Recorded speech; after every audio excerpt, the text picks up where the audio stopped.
Aloha, everyone. As we usher in this Chinese New Year, I want to say, Gong Hee Fat Choi. All right. It is my pleasure to welcome Reverend Dr. James Trapp. Reverend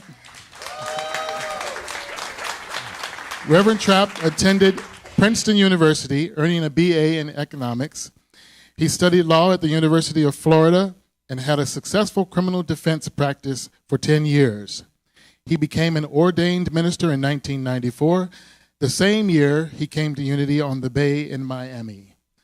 Under his leadership, Sunday attendance at Unity on the Bay increased from 125 in 1994 to more than 1,300 in 2005. He increased annual revenues from $200,000 to nearly $1.9 million. The choir was known as one of the most dynamic musical programs in South Florida.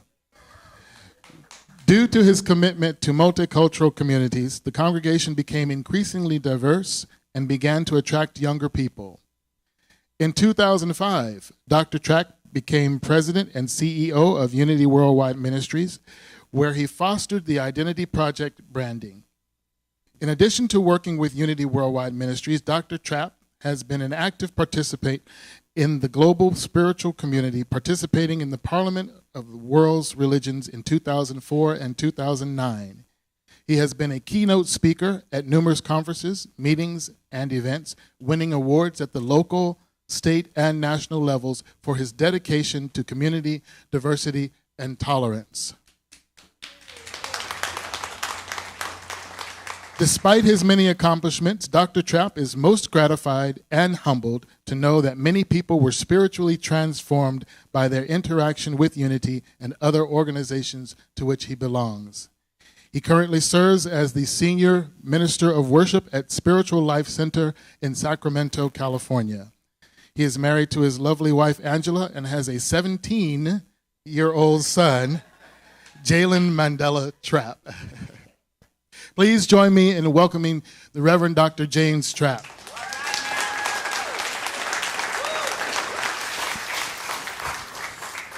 Oh, thanks for that enchantment from Ryan and that wonderful hula dancing from Kanoi. And they can come on out and just take my place if that's okay with y'all, but I guess I'm on the program, so I have to say a little something this morning. Well, good morning, Unity Church of Hawaii. It is so great to see you all once again and to come back and share with you today. You know, I was sharing yesterday when we had our class that I had someone text me a kind of little cartoon from Winnie the Pooh.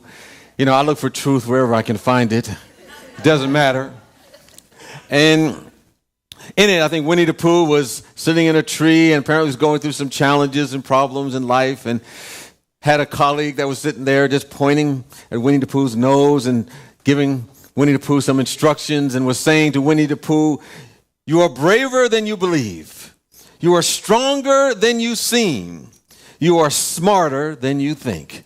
And I said, that came to me at the right and perfect time. See, even a little puppy over there began just to affirm the truth and celebrating that. You know, I always say that if we just take in some words like that and start our day with that, you know, it'll make the rest of our day just unfold in the right and perfect way because we're vibrating at the truth of our being. Well, this morning I want to share a little about what I call the life liberation journey. And, you know, Ralph had shared a little bit on my bio and I had those, you know, so-called positive things in there. But I will tell you this, that life has not necessarily been a straight line, smooth, up-and-hill path for me. You know, when I was very young, my mother abandoned me. I was very young, and, you know, there was always a void left within my own life, at least so I thought.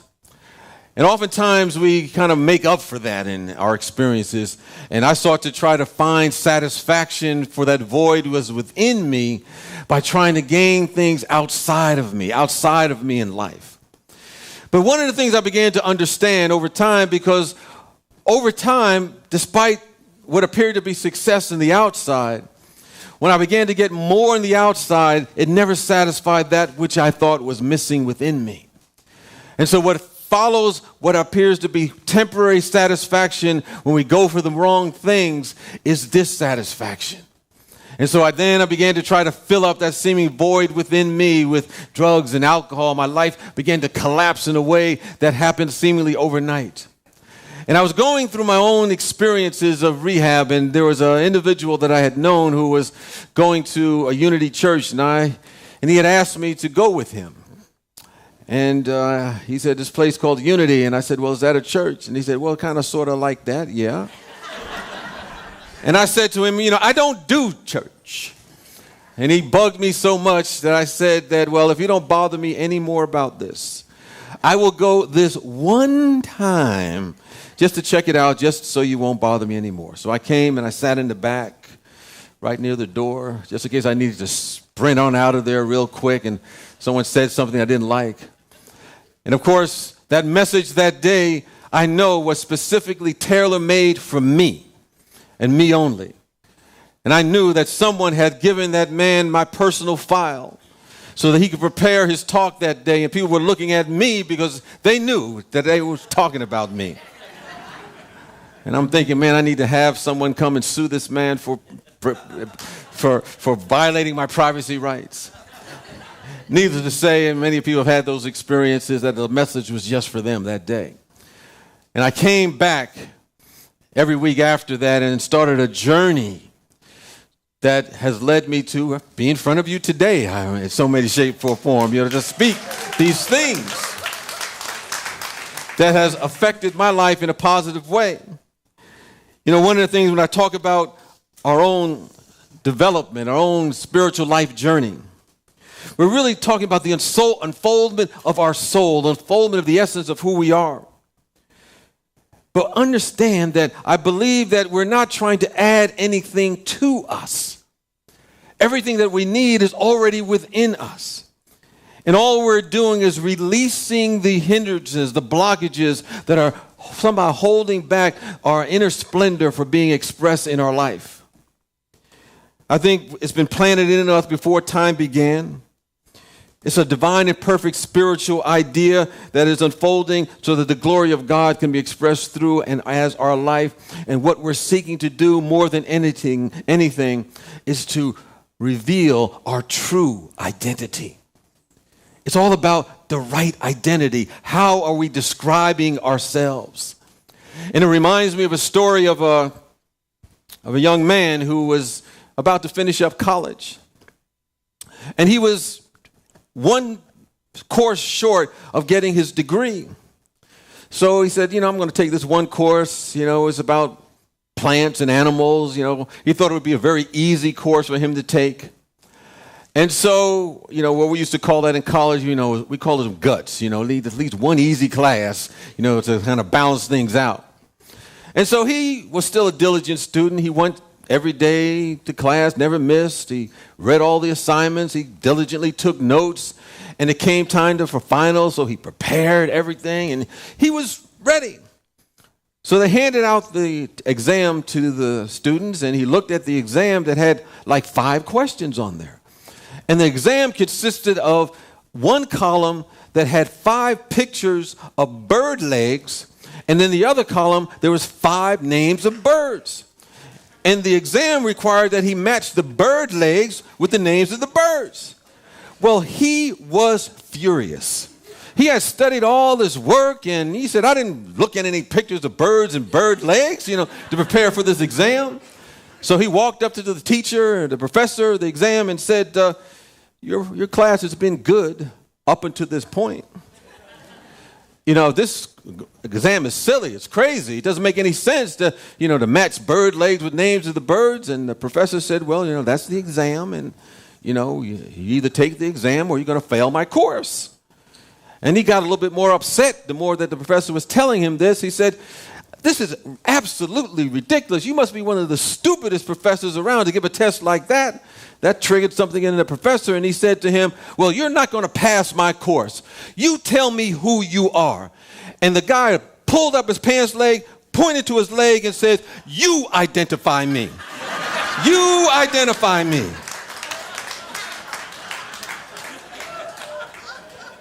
It's a matter of identity. That's the point of the story. Do we have the right identity of who and what we are? Because I believe all spiritual growth is really about removing those things that somehow are hiding the truth of who and what we are. So it's about identifying those blockages and recognizing that what we're doing is sometimes blocking the truth of us from coming through. And so, one of my teachers along the way said that, you seem to be blocking all the good in your life. So I'm going to tell you that if you really, really want to block your good, you may as well learn how to do it well. Don't do it halfway. Go all the way if you're going to block your good. Be excellent at whatever you're doing. And he said, well, if you really want to block your good and stop the unfoldment of your life, the first thing you need to do is to create a sense of discord in your consciousness that'll prevent this good from coming through. And one of the things that we do is simply be a complainer. Yeah, that's what you can do. If you want to block your good, be a complainer. You got to search every single day for something to complain about. Have something to find in God's magnificent universe that you can complain about till you find it. Even if things are going good, just keep looking for it. And just complain and complain and complain and be a complainer without ceasing. Because complaining is nothing more than saying, I can't see God. It's really saying, I can't see the presence of God in this situation. So we have to work on that and complaining until we block our vision, until we block our insight. And all we see is negativity and missed opportunities and bad thoughts. And they become such magnificent complainers that people block the good so much and it infuses in their own subjective mind that it makes their life get worse and worse and worse. But the next thing you want to do, if you want to be someone that blocks your good and don't have this liberated life, you have to do something else. You have to blame. Now, there are experts at blaming, but they're not combining it with complaining. They just kind of do one or the other. But if you want to really be good, add both of them together. Oh, my God, you really start blocking your good.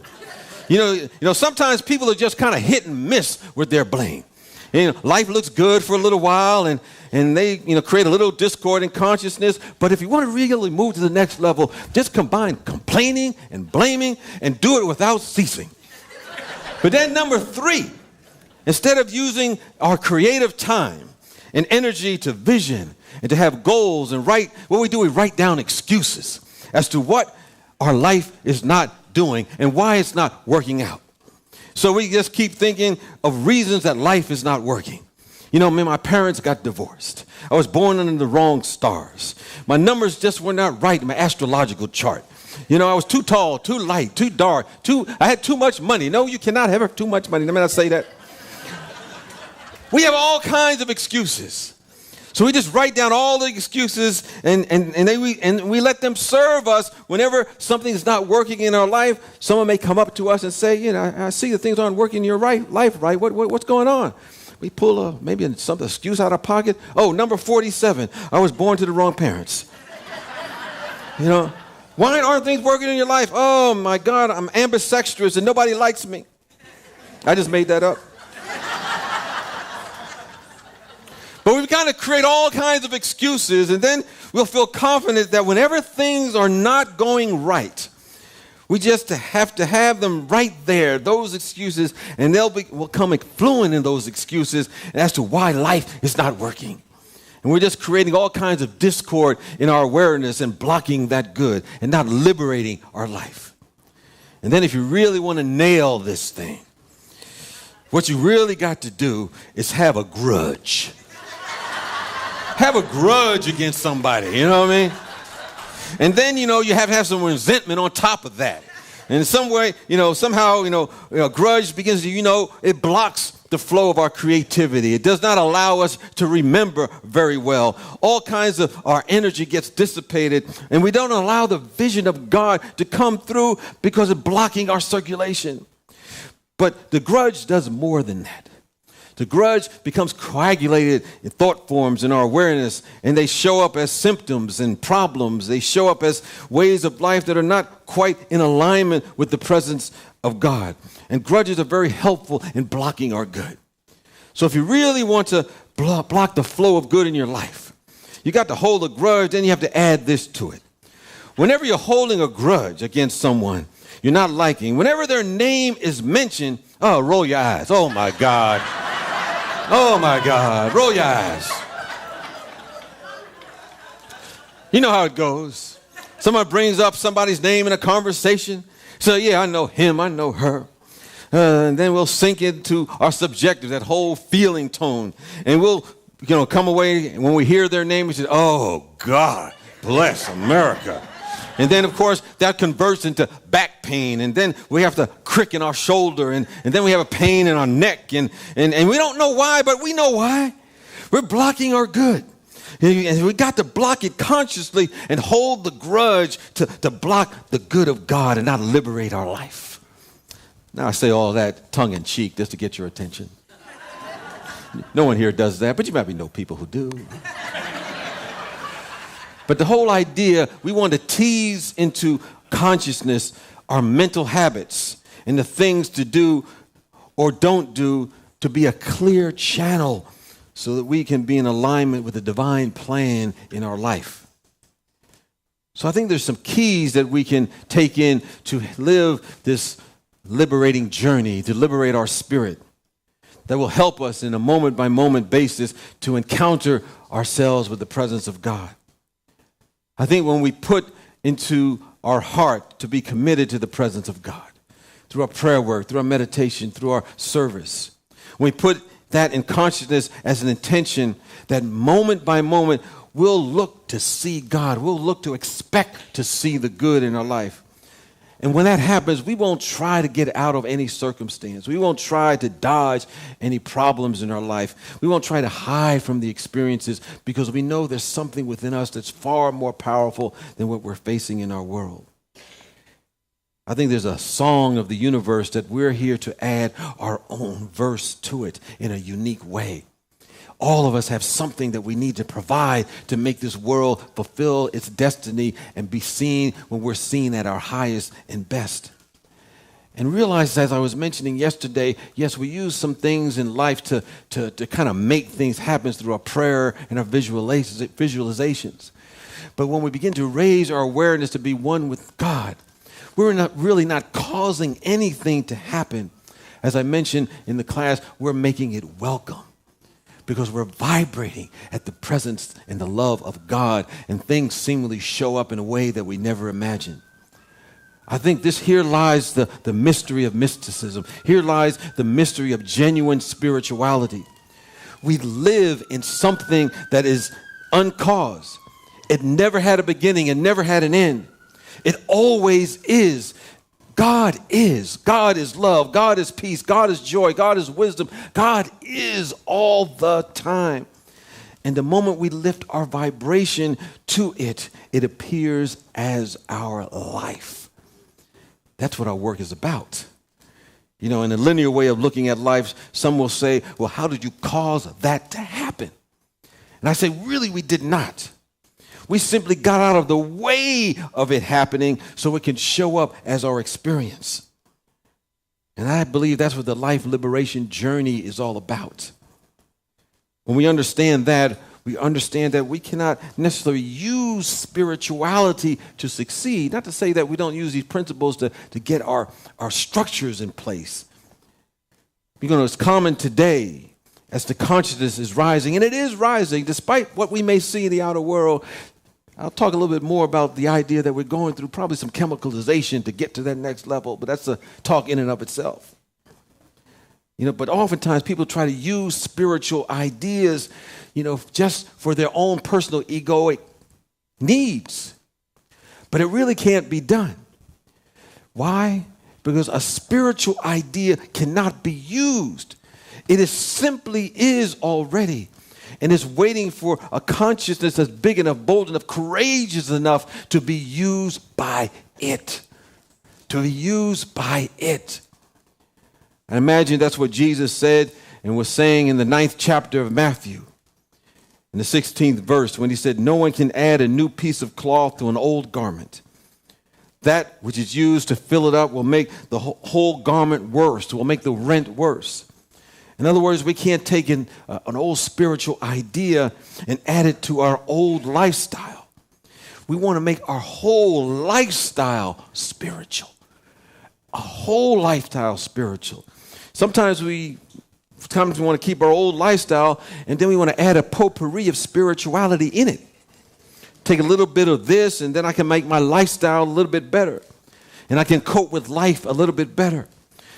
But we cannot take that new cloth and add it to that old garment, because it'll make the whole thing worse off. And as it says in one scriptural reference, that we'll be trying to serve two masters. If we try to serve two masters, we'll be lukewarm, and spirit will spew us from its mouth, figuratively.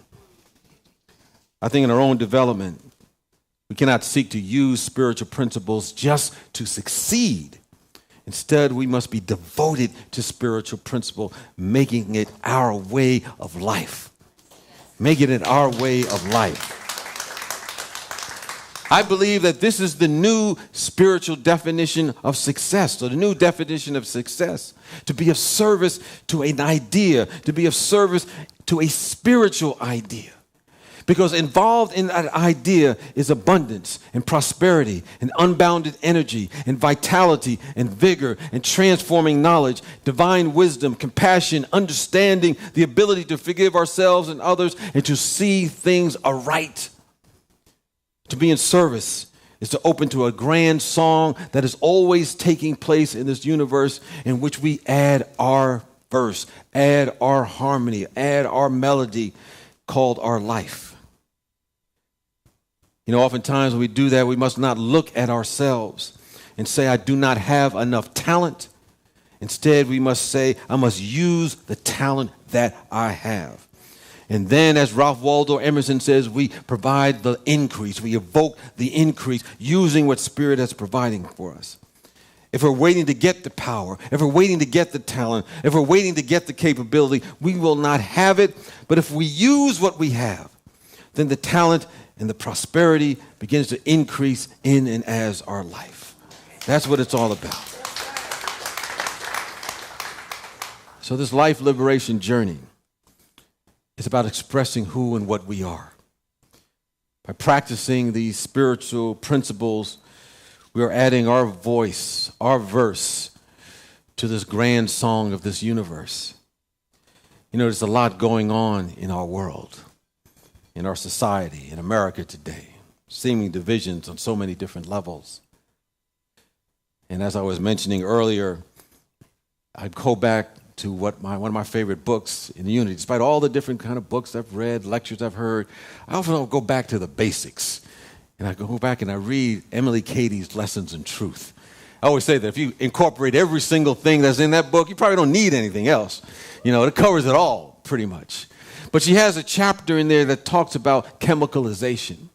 That when you begin to move from one stage of spiritual development or life development to a higher level, oftentimes there is commotion and upset and all kinds of things are being turned upside down because the remnants of the old is fighting what the new is seeking to express through us. But no, that's the good news. That means we're getting toward the end. Thank goodness. We're getting toward the next level of our development. So I have to say that I believe we're getting close to a breakthrough.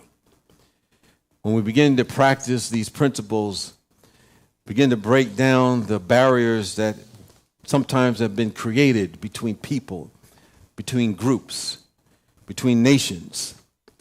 And as we begin to do that, we begin to download what Dr. Martin Luther King called the beloved community, something that he dreamed about. And we'll begin to look out, and we'll begin to look at each other, and we will begin to see beauty. We'll stop seeing the artificial differences that we have created. And we'll walk down the street and we'll see all these magnificent beings, and we say, look at that wonderful light that's shining through that individual right now. They're a little different, but they okay.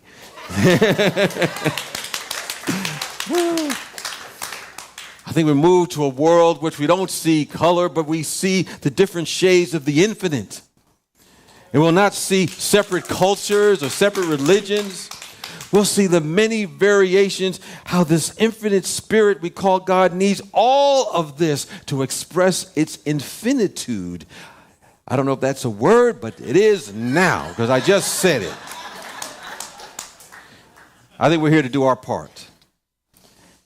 And what we do, we take one area of our life where we can intensely practice the love ethic, intensely practice forgiveness, go against business as usual, go out from among them, as they say in the Bible, to be in alignment with a new idea. We do this in our environment, and then we can watch it spread like wildfire because we are in tune with the way it really is spiritually.